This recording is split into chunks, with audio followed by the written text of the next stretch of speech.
if I'm doing a job interview now, and lahat kayo candidate, no? Si Emmy, Des, Mark, Agnes, Rona, Lenny, and Roy are all candidates.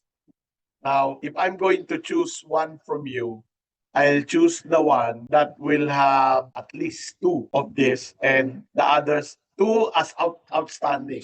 For example, if Emmy has strong strategic thinking and people leadership and team development, okay? Average lang dun sa communication, execution, accountability, adaptability, and change leadership. And then all of you are average in all those areas. I'll choose Emmy. You know what I'm saying? So we're not just talking about pwede na, okay? Hindi yung pwede na pinag-uusapan natin dito. Ang pinag-uusapan natin is your ability to outperform or demonstrate outstandingly these skills. No?